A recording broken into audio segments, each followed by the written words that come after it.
Bien, pues vamos a dar inicio a nuestra sesión del Seminario Permanente de Estructura y Coyuntura de la Economía Mexicana en este periodo de agosto a octubre del 2021. Hoy tenemos el gusto de contar con la presencia del doctor Jordi Micheli Tirión del Departamento de Economía UAM Azcapotzalco. Él es profesor investigador de dicho departamento y tiene una larga trayectoria como docente y como investigador. Nos va a hacer la presentación en torno a transiciones de la geografía económica de México, el caso de la península de Yucatán. Le voy a ceder el micrófono al profesor Jordi inmediatamente y pues vamos empezando la misma dinámica. Habrá preguntas si es el caso del público a través de las redes sociales y también con nosotros luego entraremos en un intercambio de ideas. Pues adelante, Jordi, bienvenido y es tuyo el micrófono. Muchas gracias, colegas. Muchas gracias a la gente que nos escucha y ve.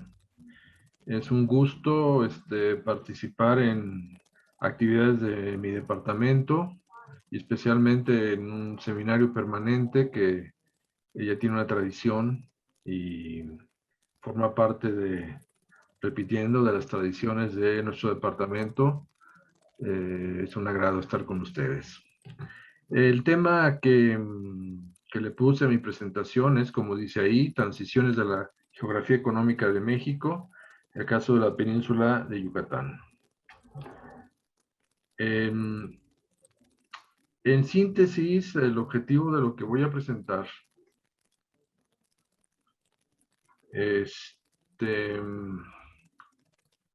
se muestra en lo que dice allí, en términos de que desde finales de la década del siglo pasado, contando, digamos, grosso modo, a partir de los años 80, la política neoliberal del Estado tuvo como uno de sus elementos fundamentales, uno de sus signos de identidad importantes, el que se retirara de lo que podríamos llamar la configuración de la geografía económica.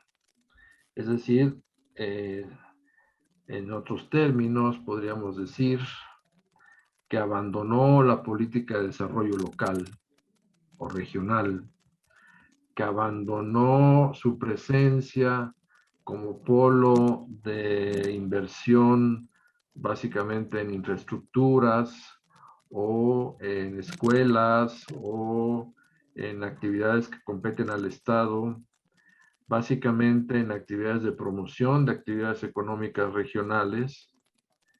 Y todo ese abandono pues fue reemplazado por el capital privado. En términos generales, lo que observamos desde finales del siglo pasado, desde los años 80 hasta los primeros 18, 19 años de este siglo, es la importancia que tiene el capital privado configurando, diseñando, generando los espacios económicos bajo lo que podemos llamar una geografía económica de México. El único actor relevante desde el punto de vista de las actividades lícitas de la economía fue el capital extranjero. Digo las actividades lícitas porque es obvio que el otro actor relevante fue el capital y la práctica de las bandas delincuenciales que conformaron y generaron una geografía económica específica de México, característica, con regiones definidas para el tráfico, para las actividades ilícitas, etc. Y ese también es una fuerza de configuración de la geografía económica y de la geografía social de México. Obviamente no vamos a hablar de ello,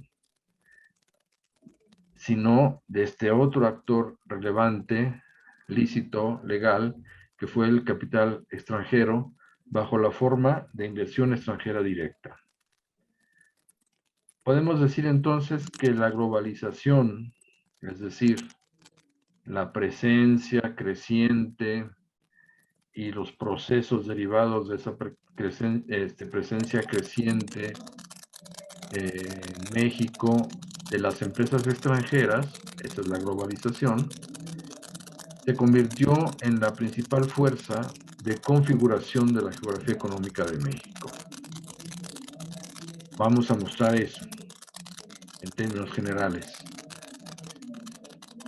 Y podemos decir que en el periodo actual, valga decir, a partir del nuevo gobierno, el gobierno de la 4T, es evidente que se están generando un conjunto amplio de acciones por parte del sector público que en términos generales indican un retorno del Estado en la configuración de la geografía económica.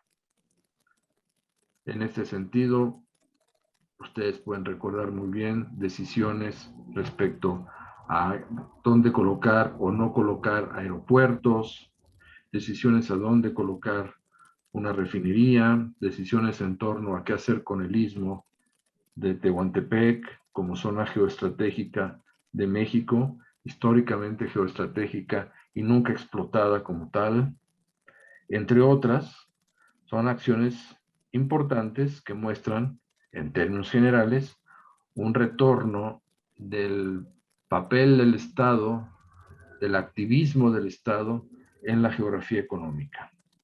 Bajo otros términos, se podría decir que en el periodo neoliberal, la territorialidad correspondió, la fuerza de la territorialidad correspondió al capital privado y a fuerzas ligadas al capital privado, y en la época actual se intenta recuperar la territorialidad del Estado. En esos términos, en la parte final de la charla, mostraremos, en términos generales también, qué es lo que está sucediendo en la península de Yucatán como un ejemplo de ese retorno del Estado en la geografía económica.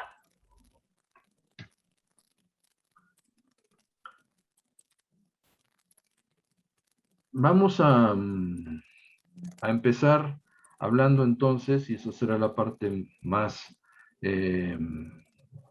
amplia de la charla,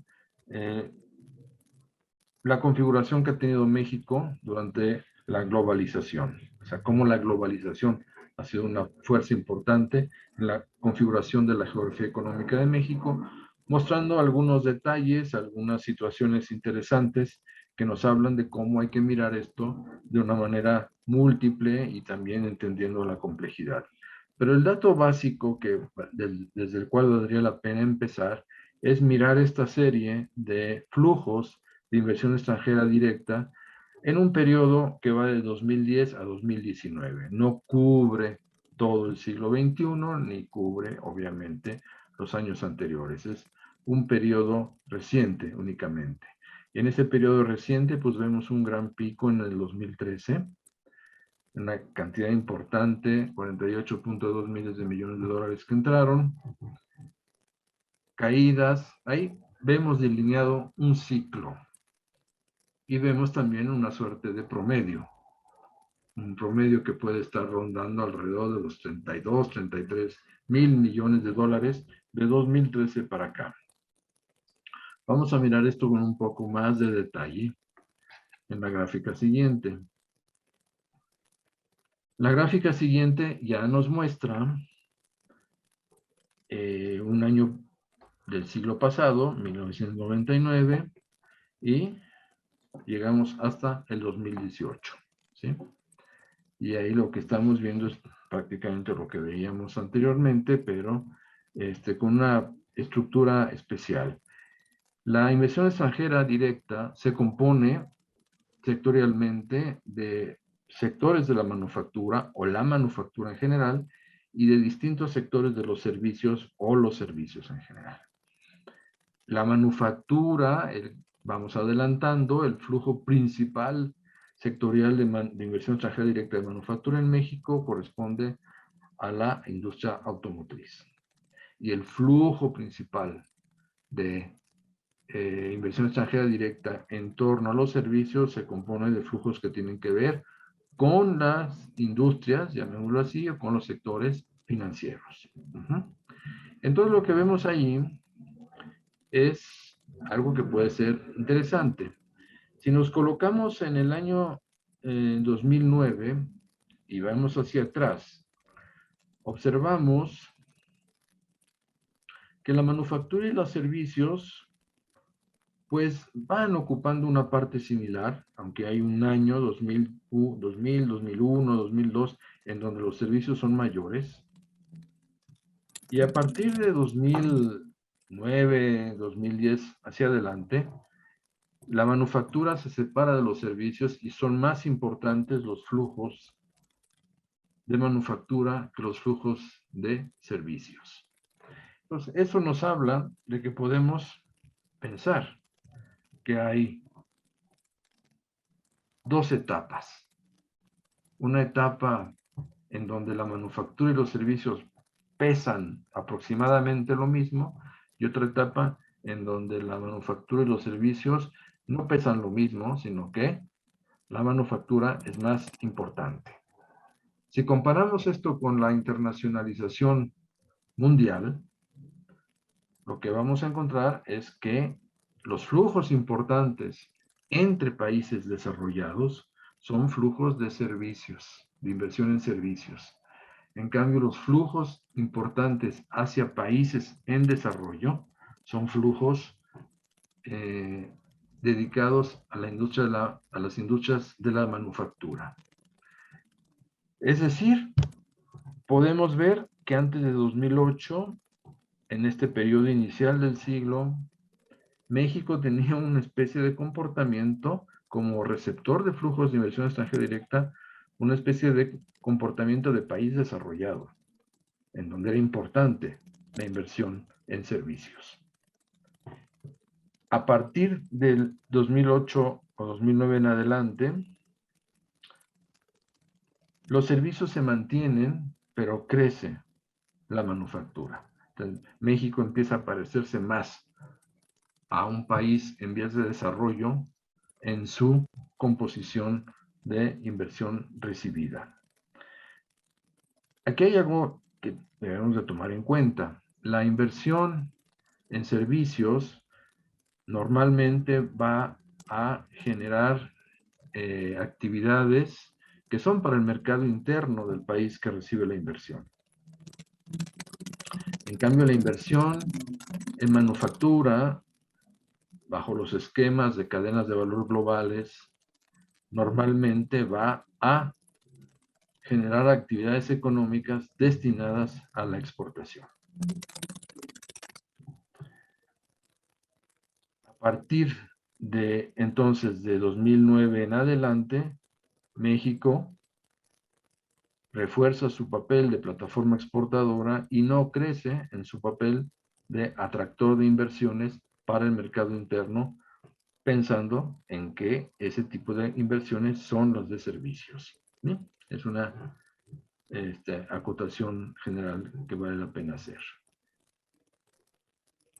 Decíamos entonces, y aquí sintetizamos, que podemos encontrar dos periodos, del 99 al 2012 y del 2013 al 2018.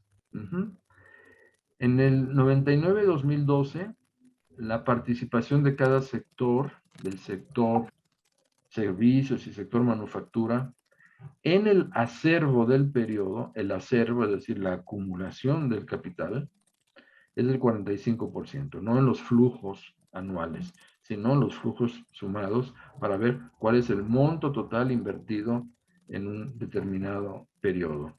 Aquí vale la pena recordar que si bien son importantes, es importante la revisión de los flujos anuales y con base en esa revisión hacemos muchos cálculos, predicciones, calificaciones, etcétera, o clasificaciones. Lo que también es relevante para un país es la acumulación de ese acervo de inversión extranjera directa, porque habla de la acumulación de las capacidades productivas. Es decir, una inversión de, vamos a decir, 2,000 millones de dólares en la industria automotriz en este año, no quiere decir que en este año la industria automotriz tiene un capital incrementado en 2,000 millones de dólares que es capaz de producir automóviles en una cantidad superior. Es un inicio de inversión que se materializa en instalaciones, en fuerzas productivas materializadas y que dan lugar a una plataforma industrial. Entonces, la acumulación es importante desde el punto de vista del desarrollo. Desde luego, desde el punto de vista meramente comercial, pues sí nos interesa ver cuánto está entrando anualmente. Pero la evaluación que vale la pena desde el punto de vista del desarrollo, desde el punto de vista de la acumulación de fuerzas productivas locales, es el dato acumulado. Entonces, volviendo a lo que digo acá, en 99-2012, la participación es aproximadamente 45-45. ¿Qué falta? ¿Por qué no da 100? Pues porque por ahí está la energía, por ejemplo, ¿sí? O la electricidad, otros sectores, no da necesariamente 100. En 2013-2018, la manufactura ocupa 55% y los servicios 28% en el acervo total acumulado en 2013-2018. O sea, se incrementa enormemente la capacidad de producción manufacturera y no crece tanto la de servicios. Aquí otro dato, en 99-2012 se formó el 60% del acervo. ¿De qué acervo? Del acervo del 99-2018, todo lo acumulado. De todo eso acumulado, el 60% se produjo al inicio, en el periodo 99-2012, y el resto se produjo al final. Entonces, si sumamos ambas cosas, si vemos ambos tipos de enfoque, podemos calificar la del 99-2012 como una etapa dinámica en la globalización o en la presencia de México en la globalización, y en 2013-2018 una etapa madura. ¿Por qué dinámica la primera? Porque se forma la mayor parte del acervo de capital del periodo y porque los servicios y la manufactura son idénticamente importantes. En cambio, en 2013-2018 se forma la parte menor del acervo y la manufactura es más importante. Es decir, la capacidad de atracción de México de inversión extranjera depende de su papel en la División Internacional del Trabajo más que de su mercado interno, más que de su crecimiento local. Eso querría decir, si traducimos simplemente, ¿qué quiere decir? Invertir en manufactura y en servicios en términos de inversión extranjera. Entonces tenemos una etapa dinámica y una etapa madura, llamémosles así, por las circunstancias que acabamos de decir. Bueno, vamos a la geografía. Desde los 90, durante el siglo XXI, la globalización de la estructura económica ha sido un factor de transición geográfica, decimos acá. A ver. ¿Por qué lo decimos? Si miramos el periodo 89-94, en este mapa, vemos que el 76.8% de la inversión extranjera directa se encuentra en en este caso en 4 entidades. Y esas entidades, perdón, estoy peleándome aquí con el...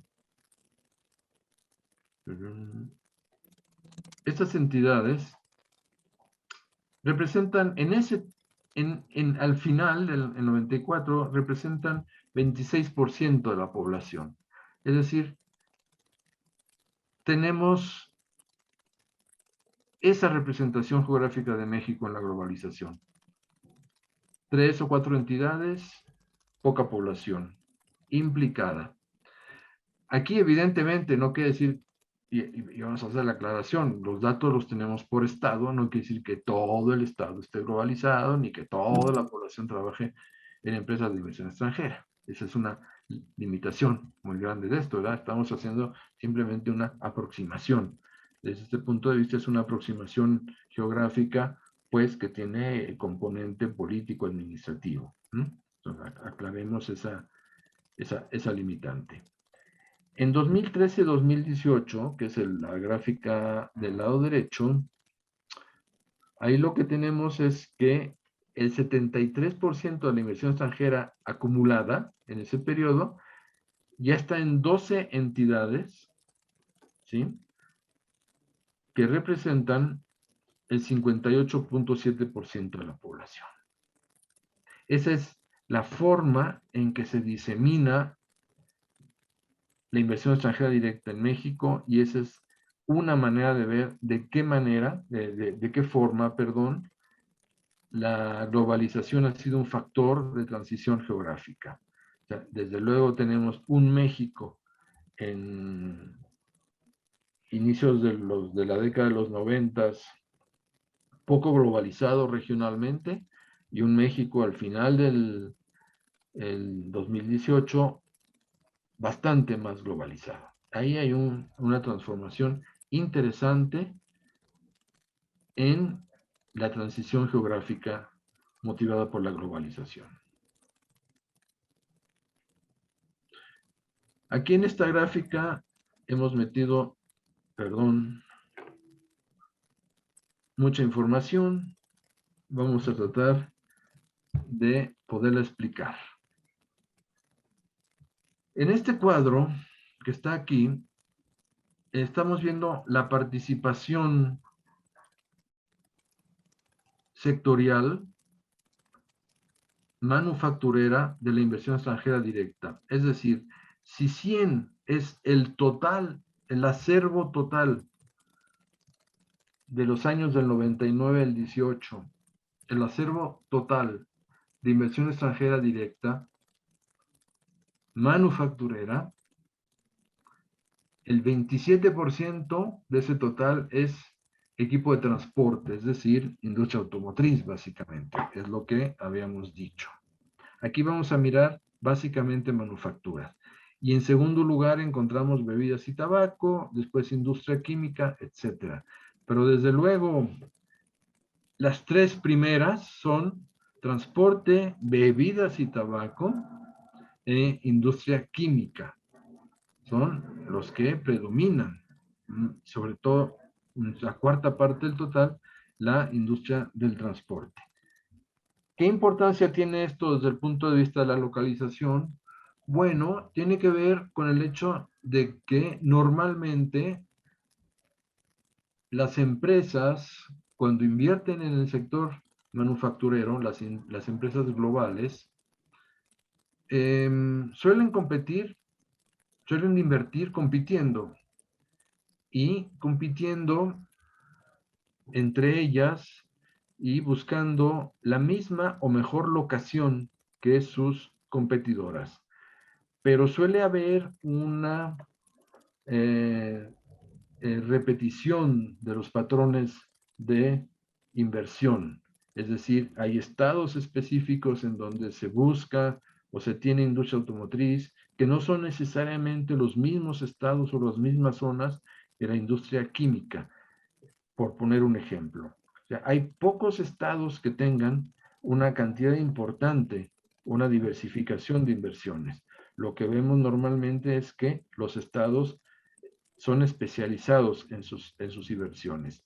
Además, ojo con el dato de que una inversión extranjera no quiere decir que haya una nueva empresa. Quiere decir normalmente que la misma empresa ha reinvertido. Entonces, si ha reinvertido, normalmente es en instalaciones que ya existen. Es decir, se crean especializaciones o patrones interesantes en estos a nivel local. En este cuadro, perdón.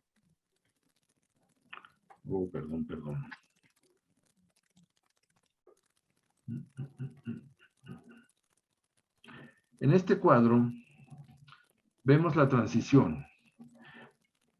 ¿Qué quiere decir aquí? Que en este periodo, la fabricación de equipo de transporte, en este periodo, representó el 30% del periodo. Y en este otro periodo representó el 42%, es decir, fabricación de equipo de transporte de una fase madura, de una fase temprana a la fase madura, perdón, de la fase temprana a la fase madura, fabricación de equipo de transporte aumentó su importancia. Aquí podemos empezar a ver que equipo de transporte fue un vector importantísimo de la nueva etapa de la globalización en México. Y entre paréntesis, lo que vemos es cuánto representó el periodo en la formación del acervo de capital de la propia industria. Es decir, en este periodo, en esta industria automotriz, vamos a llamarla sintéticamente, se formó el 46% del acervo de la industria automotriz. En cambio, en el periodo siguiente se formó el 54%. Entonces, estos dos datos ya de por sí nos están explicando algo fundamental que veremos en una gráfica.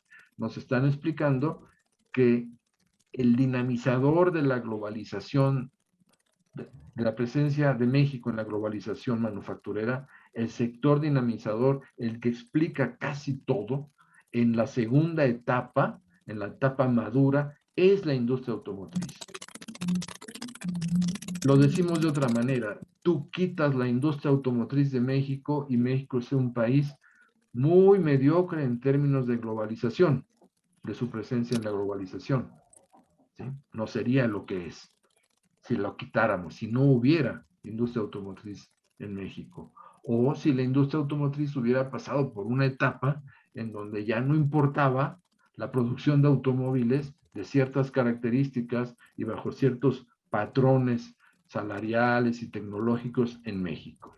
Pero como sí importa, y como la industria automotriz después de la gran crisis se reestructuró y volvió a la dinámica a mercados como el estadounidense, entonces México aumenta su presencia como país de inversión extranjera directa en ese campo. La industria química ocupaba el segundo lugar en este periodo por su acervo, pero en el siguiente periodo ya la industria química está en tercer lugar, es decir, ha habido un cambio, industria química ha sido para abajo e industrias bebidas y tabaco para arriba. Dividido así como lo estamos dividiendo, es decir, el segundo sector dinamizador de la globalización en México en la segunda etapa fue la industria de bebidas y tabaco. Y aquí podemos ver, en términos generales, cómo se comporta, como les digo, cada sector en la estructura de la inversión extranjera en ese periodo y en su propia estructura comparando dos periodos, ¿sí? Por ejemplo, fabricación de equipo de computación, comunicación, medición, la electrónica en términos generales, para decirlo sencillamente. Su acervo principal de inversión fue en la fase dinámica, en cambio en la fase madura se ha venido para abajo. Igual ocurre con la alimentaria, igual ocurre con metálicas básicas, igual ocurre con industria de bebidas y tabaco. Los dos son, bebidas y tabaco 43 y aquí se vino para arriba. Es decir, estas dos son las que sostienen la dinámica de la globalización en la segunda etapa. Eso es importante para entender partes de la geografía económica de México. Aquí vamos a mirar esta gráfica. No sé si ustedes la ven bien, esta gráfica de acá. No se alcanza a ver. No se alcanza a ver, ¿verdad? No, se ve la mitad. Se ve la mitad y no sé qué hacer para que no se vea la mitad. ¿Me permites un segundo? Voy a ver. Si lo pongo más chiquito, espérame un segundo, por favor. Sí, adelante.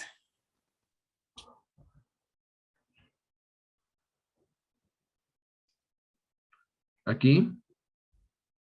Ahí sí, ahí está. Sí, pero se ven las láminas de al lado. Pero preferimos trabajar así, ¿les parece bien? De acuerdo. Muchas gracias. Ok, entonces esta gráfica es una representación de esto. En azul es el sector automotriz. Pues ustedes ven claramente que el sector automotriz es el que sube, sube, sube, sube y explica el dinamismo de la globalización de México en la etapa madura. En cambio, los otros sectores o van para abajo o se mantienen. Aquí este pico enorme, fundamental, que tenemos acá,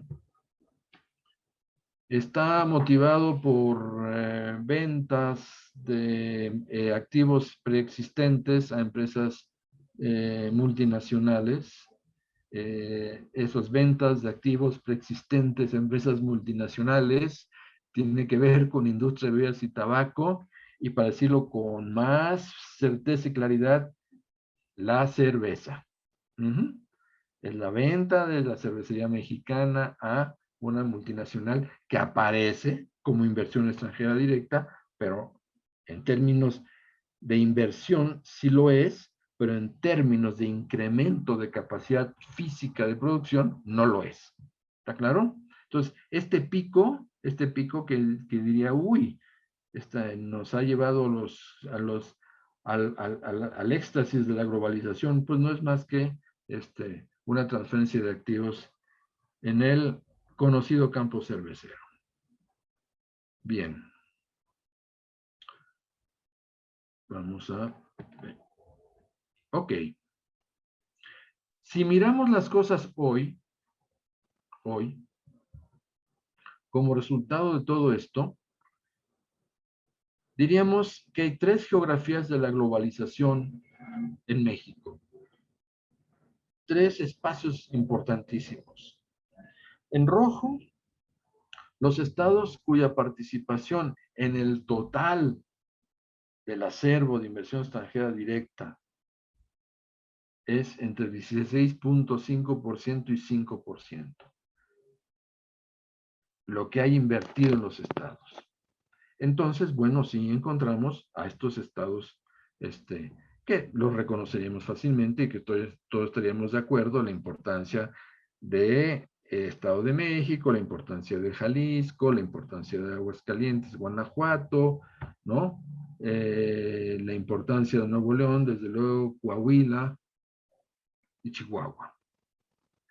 En anaranjado, estados cuya participación en el total es entre 4.9 y 2%, y con amarillo los estados que tienen menos del 1.9%. ¿Qué significación o qué significancia estadística tiene esta división que hice? Ninguna. Es arbitraria. Podemos cambiar un poco los estratos y algo cambiará. Pero es una buena representación, digamos que concuerda con lo que sabemos de la importancia de los distintos estados en la inversión extranjera directa. Este sería el mapa de hoy. Entonces, este sería un resultado de la globalización, los 3 Méxicos. Y en esos 3 Méxicos, bueno, empieza a sobresalir, ¿no? Como un continuo que el sur-sureste, pues no pinta en la globalización. Baja California Sur no pinta, a pesar de que tiene una gran inversión en servicios, en la puntita final, en servicios, digamos, turísticos. Pero también sabemos que estados como Sinaloa, como Durango, como Nayarit, pues no son importantes en términos de inversión extranjera directa, porque no hay gran inversión extranjera directa en sus sectores fundamentales, manufactureros y de servicios. En cambio, en los que siguen para acá no hay nada. Básicamente, quizá un poco importante en servicios en Cancún, desde luego, para los servicios turísticos. Y en este punto es importante, es interesante ver las dinámicas estatales. Eso es, aquí hay ejemplos de dinámicas estatales, ¿no? Ejemplos, simplemente. Por ejemplo, Guanajuato. Guanajuato, si hacemos, esto es como un electrocardiograma anual, cuánto ha entrado de cada sector manufacturero, pues vemos que Guanajuato representa muy bien lo que estamos diciendo. Guanajuato es importante en la etapa madura por la industria automotriz. Puebla, por ejemplo. Puebla se le cae la inversión automotriz y es un estado que está perdiendo fuerza en la globalización. Nuevo León es un estado mucho más diversificado, tiene picos en algún sector, picos en otro, pero en fin, en la etapa final pues están subiendo sus 3 sectores principales. Jalisco es un estado en donde se está cayendo, no repunta ningún sector en la inversión. Es importante porque, como traté de mencionar, los estados tienen una especialización, como receptores de inversión extranjera. Jalisco no está especializado en automotriz, sino quizá más bien en alimentos, bebidas y la electrónica de consumo, el ensamblado, etcétera. Y en cambio estados en donde la automotriz es fundamental, pues repuntan y se tornan interesantes. Esto tiene que ver con este mapa que pasamos por esta lámina y no se los mostré. Este mapa muestra en rojo los estados que en la fase final que estoy mostrando son estados que han crecido en su acervo de inversión extranjera directa.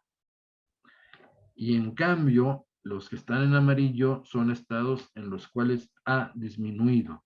Entonces, por ejemplo, aquí teníamos Jalisco y por acá teníamos también a Guanajuato. Vámonos para acá y vemos que Jalisco, efectivamente, está bajando, su presencia en la globalización de cierto nivel ha bajado, y en cambio Guanajuato ha subido, y ha sido importante la subida por la industria automotriz. Entonces, eso es un elemento importante. Por ejemplo, Puebla vemos que ha bajado. ¿Cómo encontraríamos a Puebla por acá? A pesar de que ha bajado, en el conjunto, en el periodo, es de los estados ganadores. Entonces, esto te daría un mapa, una geografía, estados que ganan y estados que van perdiendo. En la etapa madura de la globalización, hay estados que pierden y otros estados que ganan. En cambio, si lo vemos en el conjunto acumulado y no hacemos distingos por su dinámica, pues veremos que hay estados que tienen más peso que otros en la globalización y no importa si van ganando o van perdiendo. Sin embargo, esto último, es lo que va a perfilar lo que siga. Y esto es una imagen estática hasta el momento. Bueno, en este punto entonces hagamos un pequeño alto, una pequeña síntesis. Podemos decir que en el periodo neoliberal la geografía económica de México está marcada por la globalización.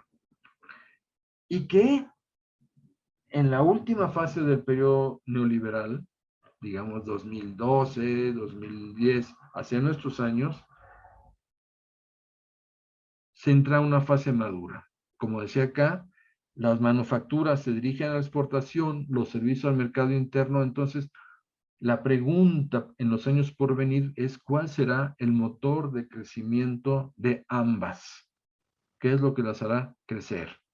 Aparentemente, el TEMEC se ha vuelto a convertir en un importante motor de inversión extranjera directa y, como ustedes saben, este año pasado y el anterior no se cayó la inversión extranjera directa, sino por el contrario tuvo altos niveles de crecimiento.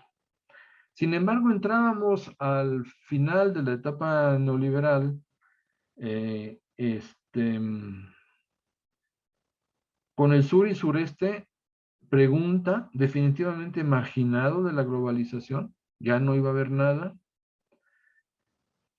En ese momento entra una nueva etapa de despliegue territorial del Estado, de lo que decíamos al principio. Y lo que vamos a ver sucintamente es ese despliegue territorial del Estado en el caso de la península de Yucatán. Como vimos en la península de Yucatán, pues no tenía nada que ver en términos de la geografía eh, generada por la globalización, no tenía nada, ¿sí? ¿Qué pasa cuando interviene el Estado? ¿Qué efectos, qué características podemos encontrar de la intervención del Estado? Veamos primero cómo es el crecimiento del PIB en los 3 estados que conforman la península de Yucatán. Tenemos Campeche, Quintana Roo y Yucatán, comparando 2003 contra 2018. 2003 es esta raya gris, gris y gris. 2018 es la raya más oscura.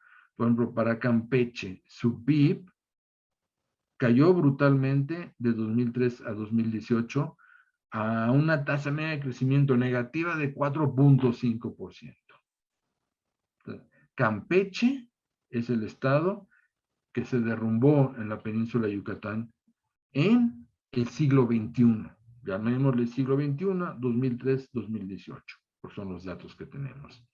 En cambio, Quintana Roo y Yucatán crecen, ¿sí? Sin embargo, a pesar de lo que crecen, no tienen el tamaño del Producto Interno Bruto de Campeche. De Campeche es mucho mayor su economía, el tamaño de su economía, que Quintana Roo y Yucatán. ¿Sí? Sin embargo, Campeche se derrumba. Entonces, ¿qué vemos en la estructura económica regional vista a través de los estados en la península de Yucatán? Pues vemos esta desigualdad. El estado más grande y más importante, de lejos más importante que los otros dos, se va derrumbando. Y los otros dos van creciendo. Ok, ese es el primer dato. ¿Qué pasa con la urbanización?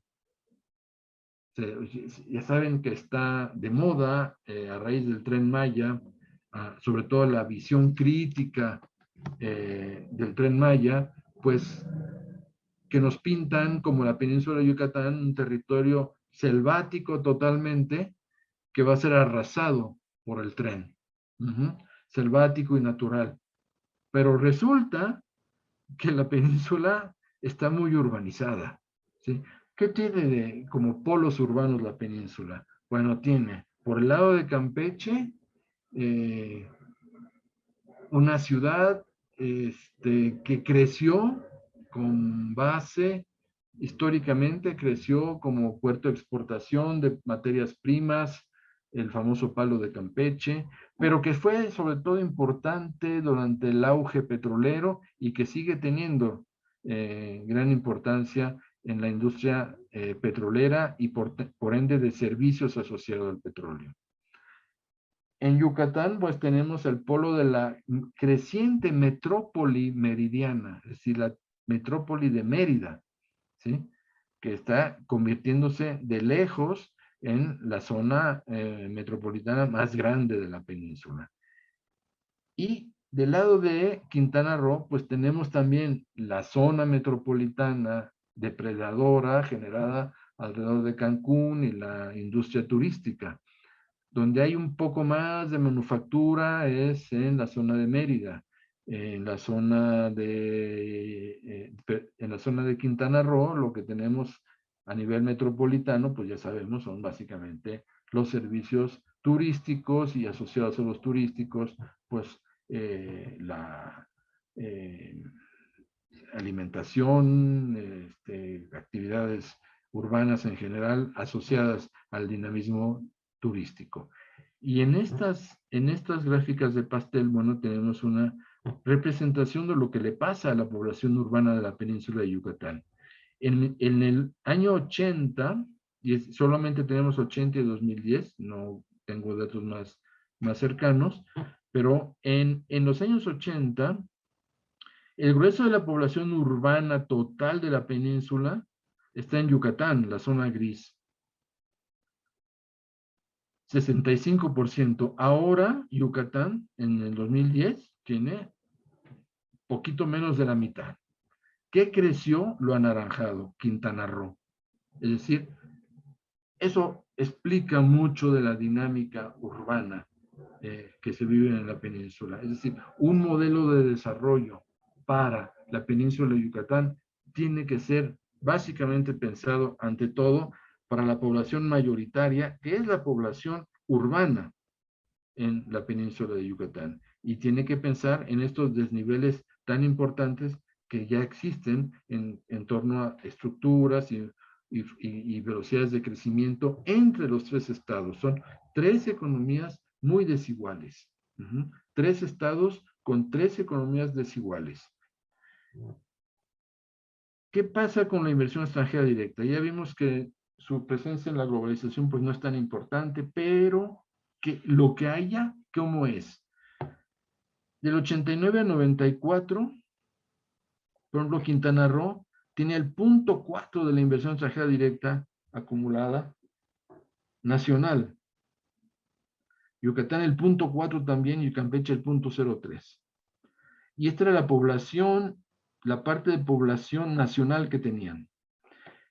En 2013-2018, Quintana Roo ya tiene el 1.6% de la inversión extranjera directa acumulada nacional.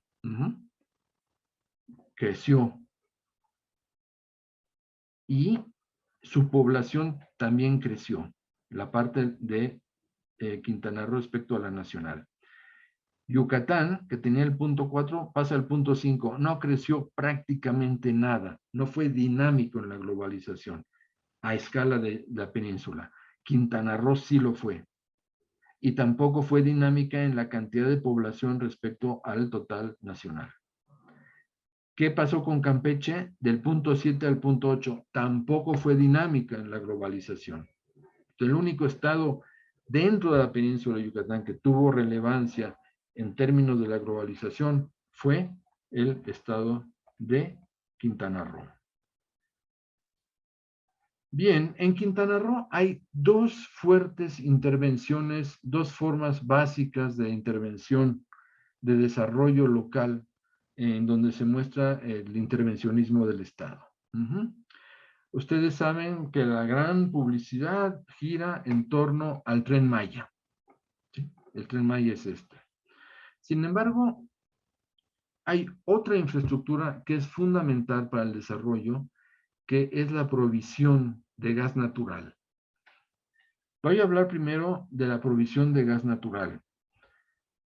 Esto que vemos de aquí a acá es un gasoducto que existe desde fines de los años 90, principios de este siglo, un gasoducto que nutría o que se unía por aquí a esta parte que forma parte de algo más grande que se llama el Sistema Nacional de Gasoductos, y era un gasoducto, era y sigue siendo un gasoducto particular, era de los pocos gasoductos particulares que se hicieron, para nutrir básicamente a plantas productoras de electricidad de las llamadas ciclo combinado, es decir, que utilizan diésel o combustóleo y lo combinan con gas natural y el propio, no lo combinan, sino combinan el funcionamiento y funcionan de esta manera. Este gasoducto llegaba hasta acá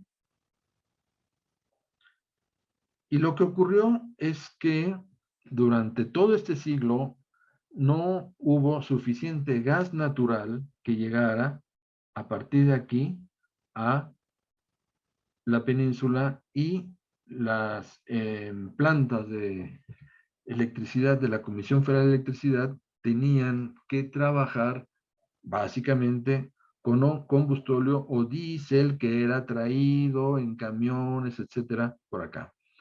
¿Cuál es el cambio? Bueno, el cambio fundamental es que se crea un ramal directo de este gasoducto al este otro que se llama Mayacán. Me dirán, antes no había un ramal directo, no había literalmente un ramal directo, sino que el gas que se surtía venía directamente de lo que producía Pemex en la ciudad que se llama Ciudad Pemex. Era un gas producido por Pemex, a veces tenía, a veces no tenía, pero al unirlo acá, lo está uniendo a este gasoducto que recorre el Golfo, que a su vez es nutrido por un gasoducto submarino que viene de Texas, que hace que el gas llegue hasta acá, se continúe hasta la península de Yucatán y ya tenga gas en cantidades y calidades suficientes la península, las plantas de la Comisión Federal de Electricidad para producir electricidad para la península. Y parte de este proyecto es prolongar este gasoducto que llega hasta Mérida, llevarlo hasta Valladolid y después llevarlo hasta la propia Cancún para que en Cancún haya gas natural. ¿Sí? Esto va a proveer gas natural para la industria, para los servicios, para la actividad doméstica y para la generación eléctrica. Ese es el proyecto relevante, uno de los dos proyectos relevantes de intervención estatal en la reconfiguración geográfica de la península. Y el otro es el consabido Tren Maya, cuya ruta es esta, pero aquí tiene como elemento interesante que en color verde se encuentra la ruta del tren, que será, en donde el tren será movido por energía eléctrica.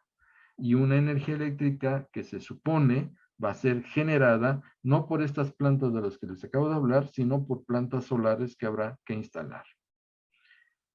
Entonces lo que tenemos acá son dos historias diferentes.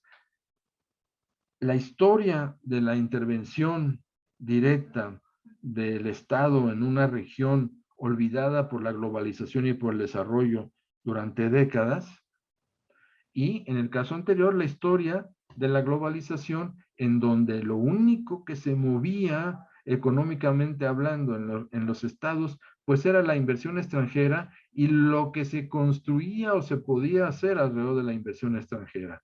Por ejemplo, en Querétaro hay inversión aeroespacial, entonces las universidades dan temas o ingenierías aeroespaciales. En Chihuahua lo mismo. En otros estados es igual, es decir, ir a la saga o a la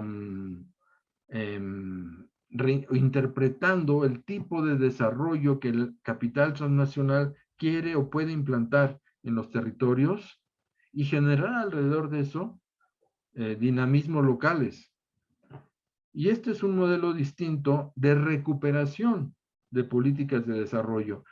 A esto le podríamos agregar, no vamos a hablar de ello, lo que se está intentando o lo que se va a hacer en el Istmo de Tehuantepec, le podríamos agregar lo que significa de polo de desarrollo el nuevo aeropuerto Felipe Ángeles, lo que significa de transformación en vez del aeropuerto, la creación de un espacio ecológico en el lago de Texcoco, etcétera.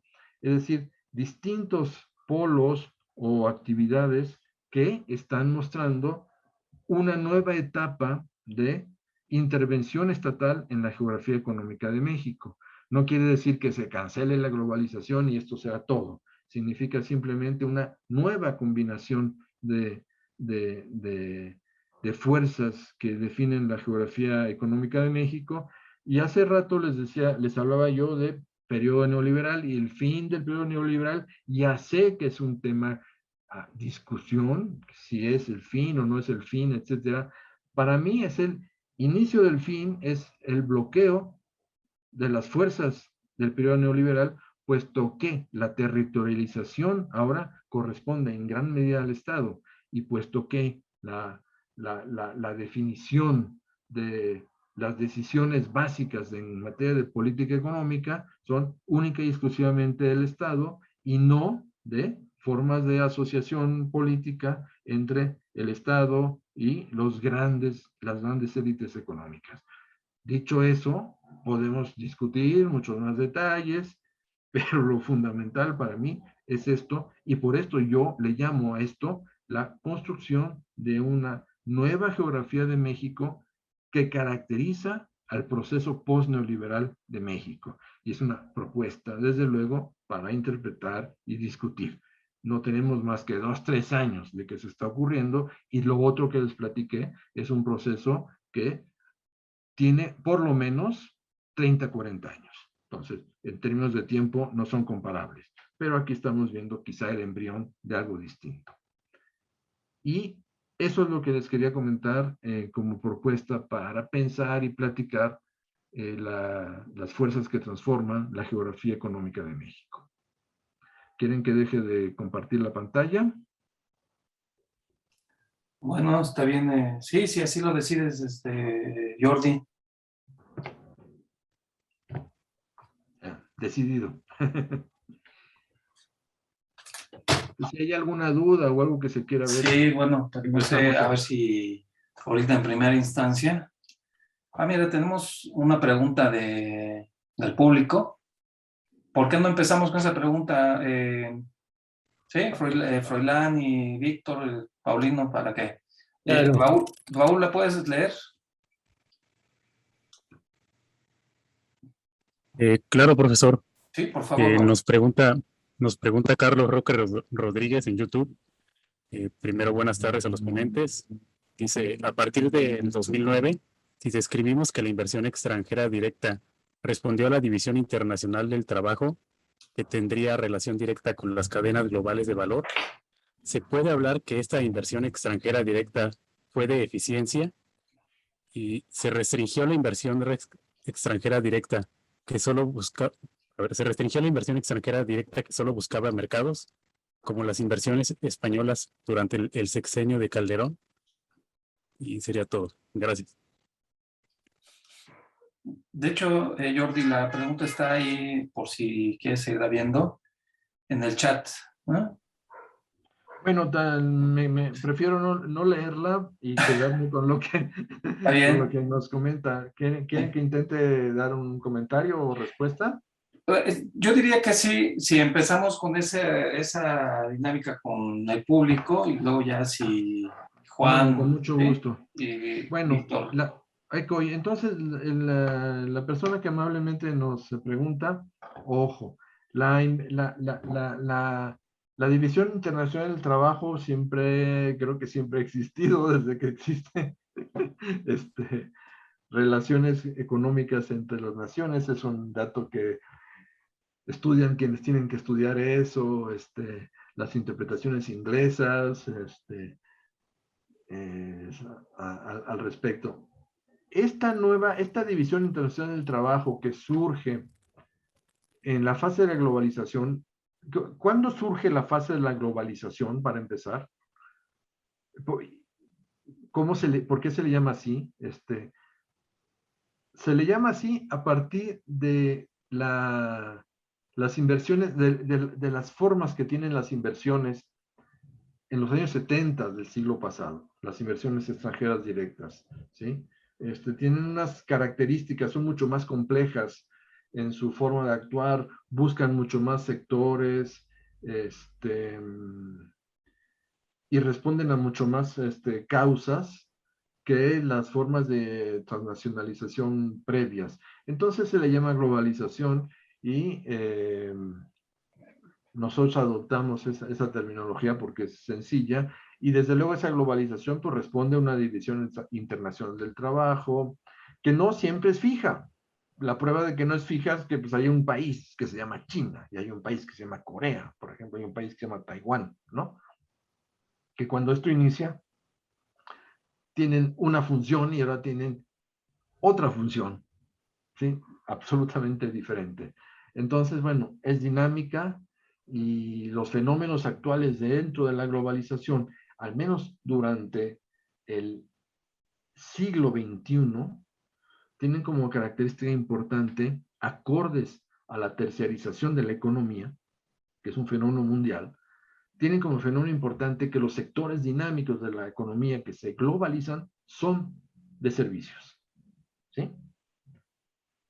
Y lo que se globaliza fundamentalmente entre países desarrollados son servicios, pero sigue habiendo un importante peso de manufactura hacia nuestros países, países como, como México. Ahora, no todo es para exportación, no todo responde a cadenas globales de valor. Hay que pensar que en México hay inversión extranjera directa para la minería, ¿sí? Aquí inicia una cadena global de valor, es decir, se extrae una materia a muy bajo costo, exportamos petróleo que luego regresa, aunque la exportación de petróleo no es por parte de multinacionales, pero también forma parte de una cadena global de valor. Somos intermediarios o parte final en la cadena global de valor en industria automotriz y en otras industrias ensambladoras como por ejemplo electrónicas, ¿sí? Y en los servicios, pongamos un Walmart, pues las inversiones que están acá somos la parte final de la cadena global de valor para explotar el mercado local. Entonces, es variable, ¿sí? Es variable. Y la División Internacional del Trabajo, pues no empezó hace poco, empezó hace mucho.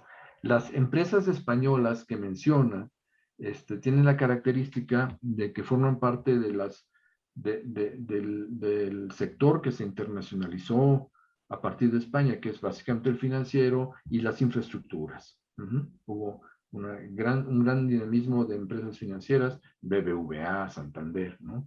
Que se globalizaron, que encontraron en América Latina un sector importantísimo para su valorización, que aprovecharon el inicio de la fase neoliberal de privatizaciones, desde luego, y luego las infraestructuras como HL, las Energy, Repsol, etcétera, pues vinieron asociadas a la fase de privatización de los activos y de las actividades energéticas mexicanas. Entonces, no vienen para producir algo diverso, vienen para producir algo in situ y venderlo in situ, pero sobre todo aprovechar las rentas que les proporcionan las formas desiguales en las que se creó la relación entre Pemex y CFE y las empresas privadas, que ese es otro tema, pero forma parte de la forma en que obtienen beneficios empresas que se globalizan, que se internacionalizan. Y estas no están acá para producir algo y enviarlo al exterior. Están acá, sí, para producir productos para el interior y llevarse al exterior las rentas. Eso sí, desde luego. No sé si con eso contesto un poco, pero los mapas que vimos son fundamentalmente lo que provoca la inversión manufacturera. La manufactura es importante porque genera instalaciones e infraestructuras que normalmente se quedan en los lugares, ¿no? Que definen y caracterizan zonas específicas en los territorios, ¿no? Por decir algo, Querétaro, Guanajuato y Aguascalientes y parte de San Luis Potosí es una sola zona, macro zona, industrial metropolitana por la fuerza de la inversión extranjera, no por las fuerzas de inversión locales, ni por la intervención de los estados. Es la pura fuerza de las empresas extranjeras creando locaciones y polos interconectados que han creado y han dinamizado una macroregión, la región del Bajío, con sus diferentes estados, etcétera. Evidentemente el Bajío existía antes de eso, pero es en la zona en donde se ubica el Bajío. La transformación geográfica de eso tiene que ver con la inversión extranjera directa. Y la ciudad de Chihuahua, y Ciudad Juárez, por ejemplo, son ejemplos importantísimos, etcétera. Entonces, la importancia de la inversión extranjera directa es que en manufactura modela la geografía regional. Claro. Bueno, no sé si Juan Froilán tengas algún comentario. Adelante. Sí, me parece muy interesante una visión que yo percibí de la ponencia en su conjunto relacionada con el despliegue territorial y la recuperación del Estado, ¿no? Más que, bueno, es difícil imaginarse un Estado nacional sin territorio, ¿no? Y esta estrategia de desarrollo regional hacia el sureste me parece que es básica para esta recuperación del Estado nacional, sin llegar a un nacionalismo extremo de los 70, ¿no? Sino una idea de esta recuperación nacional vinculada al mercado internacional, ¿no? Al mercado global. En este sentido, se ve claro el análisis de los mapas y de la infraestructura que se está generando tanto en el gasoducto como en el tren, que hay una clara intención de integrar toda esta parte del sureste de la península, pero da la impresión como que queda al margen Oaxaca y Chiapas, que son de los otros países menos, países de los estados más pobres, ¿no? ¿De acuerdo? Entonces, no sé si si idea, Jordi, alguna estrategia para esos países, o hay algo al parecido en esta idea nacional. Para esos países tenemos dos cosas que yo sepa. Uh-huh. Para Chiapas la terminación de un gasoducto que debería incluso prolongarse y llegar hasta Guatemala, es una discusión que no es una discusión de este sexenio, es una discusión anterior, pero la construcción de un gasoducto, ojo, porque el Tren Maya empieza o acaba en Chiapas, una partecita de Chiapas, ¿no?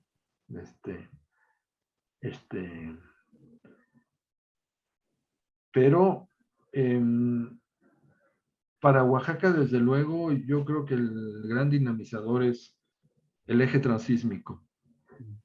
Yo creo que el eje transísmico va a crear economías externas regionales muy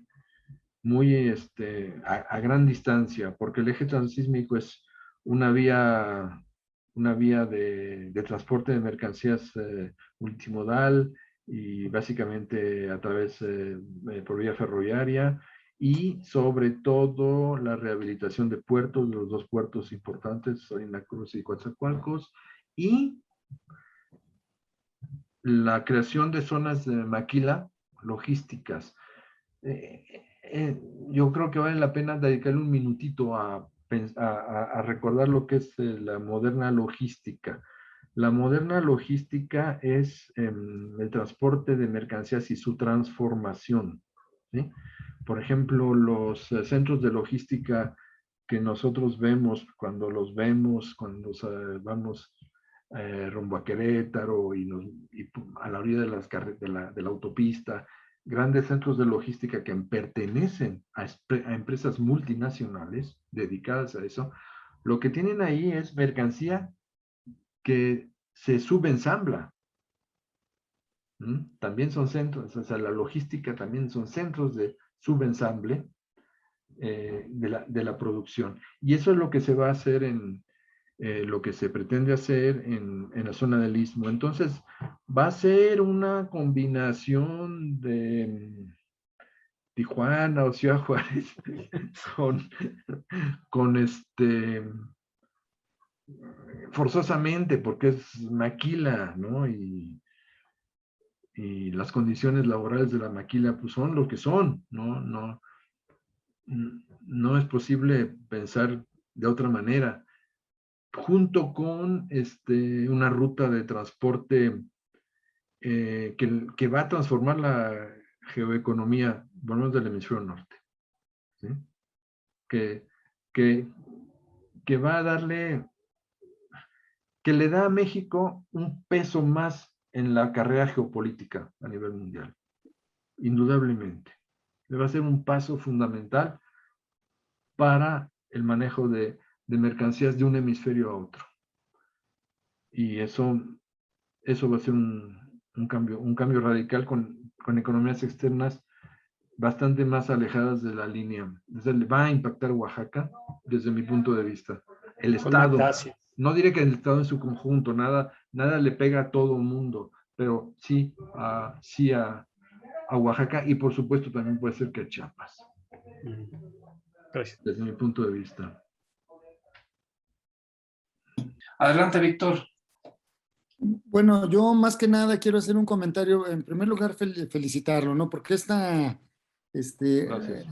espacialización de la inversión extranjera creo que es muy interesante y nos muestra precisamente, si lo viéramos desde el punto de vista de los modelos económicos en los cuales ha transitado México, diríamos pues que a partir de 1982, como que no hay claridad hacia dónde o cuáles iban a ser los estados de la República, por hablar del espacio geográfico, que se iban a ver impactados. Pero luego ya cuando nos muestra el mapa, Jordi, nos muestra precisamente cuáles fueron los primeros en ese primer periodo, 89-94, que él divide, y en el segundo periodo, en el cual ya se manifiestan más en más estados de la República.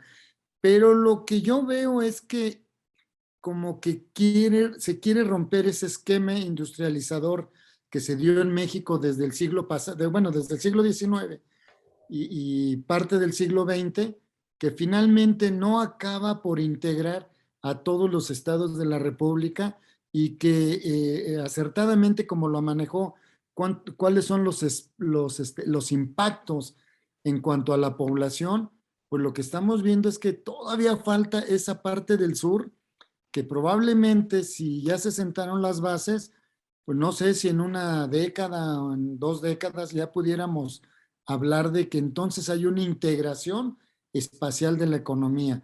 Yo veo todavía con esa, en la presentación cuando nos muestra los 2 mapas, como que todavía está cargado lo que es el centro norte y bueno, Zacatecas ya sabemos que es minero, ¿no? Y que por ahí no va a pasar nada. Sí, quiero comentarles que efectivamente se asentó por aquí una empresa aeroespacial y que está ligada precisamente a las áreas de conocimiento científico y que obviamente pues en la Universidad Autónoma de Zacatecas se dio un boom, tal y como lo comenta.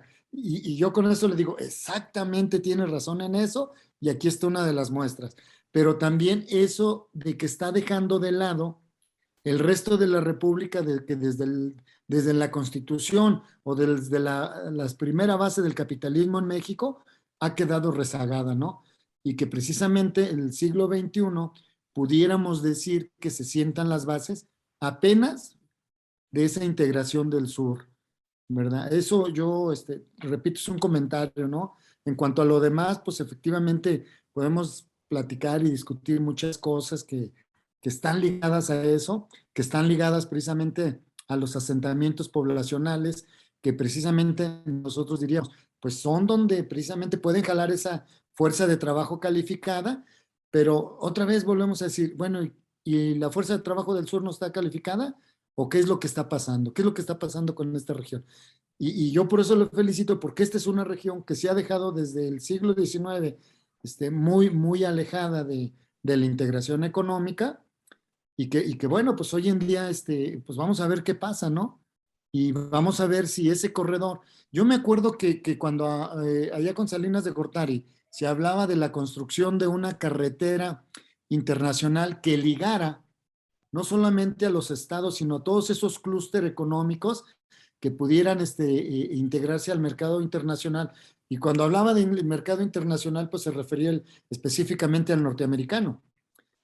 Pero no se ha llegado a hacer y sí estamos viendo pues la construcción de estas vías de comunicación que al parecer sonara o se viera como es nada más para cuestiones puramente turísticas y históricas, pero que yo digo que va más allá de eso y que es cierto que esa zona, sumado a lo de Oaxaca, ¿verdad? Que no deja de estar en el sur, han estado completamente alejadas de la integración económica.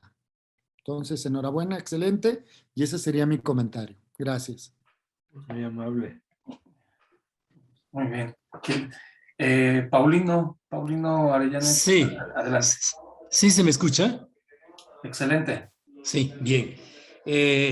Pues felicito al doctor Jordi porque fue una presentación bastante didáctica que viene a corroborar e inclusive a justificar no solamente esta cuestión del espacio y territorio del Estado mexicano en cuanto a su inserción al mercado internacional vía inversión extranjera directa, sino que yo ahora quiero completar lo que sobreestructuralmente se creó para que se diera este resultado que ahora nos presenta. Efectivamente, en 1973 sale la primera ley propiamente dicha, de inversión extranjera directa con Luis Echeverría Álvarez. Y en 1989, ya estando Salinas de Gortari en el poder, en mayo del 1989, para ser exactos, saca un reglamento sobre inversión extranjera directa que inclusive fue muy criticado por el hecho de que es anticonstitucional e inconstitucional, dado que superaba con mucho a la ley de 1973. Dado que este reglamento de Salinas de Gortari daba pie a la apertura a la inversión extranjera en sectores estratégicos que antes no eran más que para inversión extranjera pública o privada, pero nacional. Y a partir de allí se empieza a dar apertura a la inversión extranjera directa internacional, particularmente en transportes, en telecomunicaciones, educación superior, por citar algunos sectores. Más adelante, este reglamento, en 1993, justamente en diciembre del 93, se convierte en ley. Y cosa curiosa, a mí me tocó discutir esa ley con Luis Rubio y con Claudio X González Padre, que por cierto me recordó el 10 de mayo porque se molestó mucho conmigo, porque ya la ley iba indudablemente no solamente a cuestiones de manufactura y de servicios, sino inclusive a los recursos naturales del territorio nacional. Y yo les decía de las consecuencias, no solamente sociales, medioambientales, salariales, de trabajo que iban a suceder, cosa que ha venido sucediendo. Más adelante sale Salinas de Gortari, llega Zedillo, y la apertura se da fundamentalmente al sector financiero. Efectivamente, privatizando los bancos, como bien sabemos, y también la inversión extranjera en maquiladoras. Ese sexenio se convirtió, inclusive se creó la ley sobre inversiones extranjeras en maquiladoras, de tal suerte que se convirtió en el sexenio rey de maquiladoras, desde Matamoros, de Baja California, hasta Yucatán. Si con Miguel de la Madrid había 300 maquiladoras en el norte del país, ya con Zedillo va a haber más de 3,000 maquiladoras pasando por el centro y llegando a Yucatán, ¿correcto? Más adelante, ya con Vicente Fox, se transforma la ley de inversión extranjera, ¿verdad? Para dar más cabida todavía al sector financiero y desde luego al sector automotriz, que está muy reflejado en el mapa, en esos estados que efectivamente se han convertido en polos de la industria automotriz, ¿no? Efectivamente. Y tan es así que salió un artículo muy importante en aquel entonces donde se decía, vuelve la reconquista de España a México por la inversión extranjera española, fundamentalmente, que sobrepasa inclusive a la inversión japonesa, holandesa, excepto a la norteamericana, como bien sabemos, ¿no?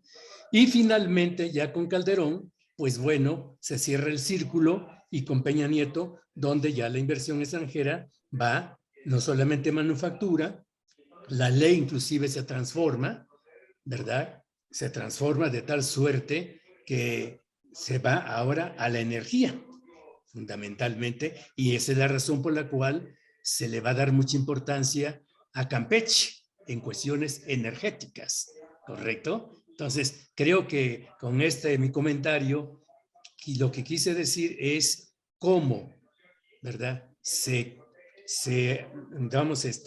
justifica y a su vez se corrobora todo lo que desde el punto de vista económico nos ha presentado el doctor Jordi, como Inclusive la mayor parte de las leyes que se sacaron en las diferentes legislaturas son de corte económico neoliberal para apoyar a la inversión extranjera y al comercio exterior, ya que a través del comercio exterior y la inversión extranjera, México se insertó, ¿verdad?, a la globalización y al mercado mundial, que esa es la aspiración que Salinas de Gortari cuando nos dijo, los voy a llevar al primer mundo.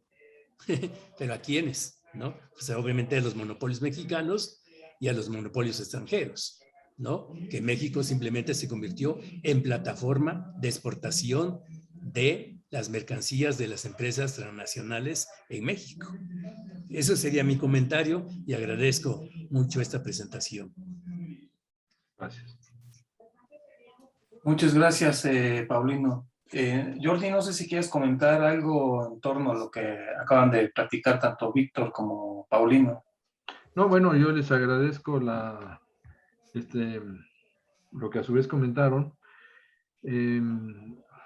Concuerdo con ellos, por ejemplo, yendo un poco en orden, lo que nos comentó Víctor acerca de la evidente desproporción geográfica entre el norte, centro y el sur, pues ahí está claro. El tema es que cuando la palanca de desarrollo regional, tache, no voy a decir desarrollo porque desarrollo significa otra cosa, la palanca de crecimiento de actividades a nivel regional se deja al mercado, dicho de modo genérico y de modo más concreto, a la búsqueda, entre comillas, enloquecida de los gobernadores por atraer inversión extranjera a su estado, porque es lo único con que cuentan para que crezcan porciones de su estado, lo que tenemos es una geografía dependiente de la globalización. Y una geografía dependiente de la globalización quiere decir dependiente de los ritmos y necesidades estructurales de la globalización. Si, por ejemplo, si tú miras las tendencias generales de globalización, tú no vas a encontrar que la automotriz sea la más dinámica. No lo vas a encontrar. Pero para México sí.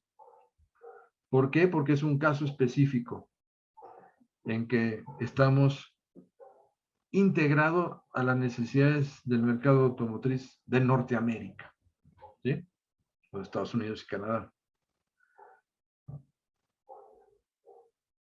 O si no fuera el caso, la globalización en México tendría otro carácter. La globalización en México no hubiera tenido la importancia local que tuvo. Y quizá otras fuerzas hubieran ocupado el lugar, los espacios. Porque otras fuerzas son las fuerzas de la economía criminal. No lo podemos negar. Con eso empecé y no voy a tratar el tema porque no tengo elementos. Si pudiera lo haría. Pero la economía criminal también es estructuradora de la geografía económica de México. También es estructuradora, también explica cómo son las regiones, sus diferencias y sus dinámicas. Y en versiones incluso más, no tan violentas, como por ejemplo la economía del huachicol, que explicó gran parte de cómo se componía las fuerzas locales y a niveles micros si se quiere, pero también representaban algo para el bienestar y el crecimiento de ciertas regiones. Es decir, si miramos para atrás, a mí, hoy voy a decirlo así, da susto pensar que durante tantas décadas la única fuerza conformadora de la geografía económica mexicana, la única fuerza fue la globalización. Porque se hizo lo que la globalización necesitaba y se le dio lo que la globalización y las empresas necesitaban. da vértigo pensar que durante tantas décadas no estaba presente el Estado en la conformación, en la estructuración económico-social del territorio. Y que empieza a estarlo ahorita, apenas. Es decir, vivimos décadas en un vacío geográfico, diría yo, si se me permite la metáfora. Me van a decir, no, también hubo inversión pública, escuelas, sí, pero todos sabemos la insuficiencia de eso, ¿no? Y todos sabemos que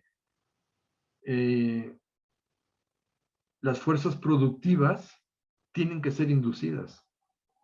Las fuerzas productivas requieren acumulación de capital. Y la acumulación de capital solo viene de lo público o de lo privado, con orientaciones y especializaciones definidas. Vivimos sin eso durante décadas y sobrevivimos, ¿no? Pero el resultado es una economía desigual, porque también todas esas inversiones no trajeron incrementos salariales y niveles de bienestar. Trajeron niveles de subsistencia para trabajadores que tenían un empleo formal, pero a nivel de subsistencia. Hay datos. Hay datos. Esa es la gran trama geográfico-económica de México. Todas esas desigualdades, pero esa profunda dependencia del exterior, que posiblemente empecemos a ver lo que se cambia, posiblemente. Eso es tomo lo de Víctor. Por cierto, le comento a Víctor que hasta donde yo sé hay grupos que se dedican a hacer software importantes en la ciudad de Zacatecas.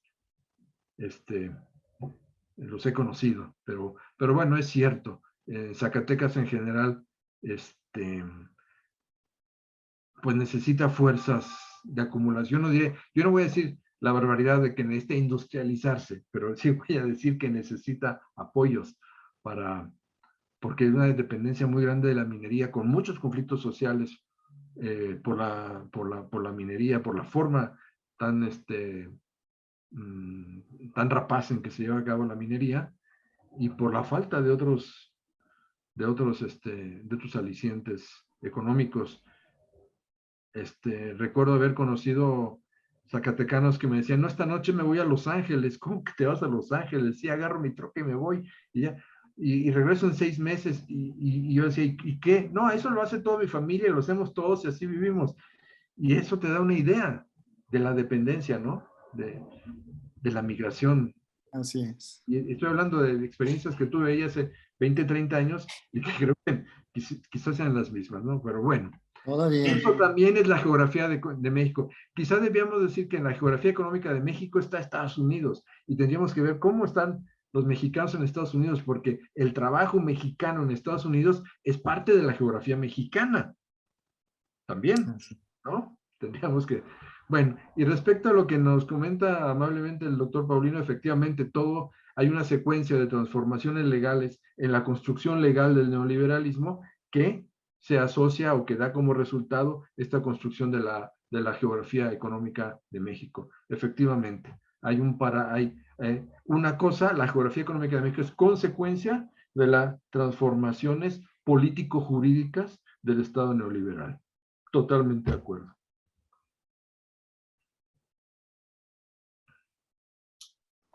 Bueno, pues está muy bien, muy interesante. Yo no quiero entretenernos más. Ya creo que tenemos un buen rato aquí con la presentación de Jordi. Muchas gracias, Jordi. Realmente abre mucho el espectro de discusión, porque me hace pensar en términos de esta misma propia categoría de la globalización en tiempo-espacio y el carácter de la geolocalización, ¿no? Atendiendo también el carácter de la especificidad histórica.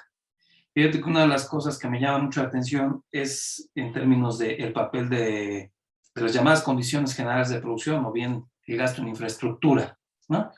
Y que si siempre tendría que venir de la mano del Estado gobierno, ¿no? Y el papel en nuestro caso de las entidades federativas. Pero con toda esta explicación que has dado, yo voy a revisar nuevamente la presentación y estaré dándote comentarios alternativamente, porque es muy interesante, muy interesante. Has dado elementos para desmistificar esta situación de la península de Yucatán, ¿no? Y además que es un polo de desarrollo que puede estar y está interconectado. Además, no dejaría pasar parte del programa de patrón energético y la integración energética que tiene México con Estados Unidos, que es innegable. Podemos rasgarnos las vestiduras en términos de soberanía, pero la posición geográfica nos domina y yo creo que ahí es donde hay que sacarle mejor condición, ¿no? Competitiva. Bueno, yo agradezco mucho tu presentación, agradezco mucho la presencia de los colegas y de los del equipo staff de apoyo aquí técnico, Raúl, Michelle. Agradezco al doctor Paulino, a Víctor Corona, a Froilán, se fue Jorge Ludlow, luego igual vienen unos, se van otros colegas, te agradezco mucho.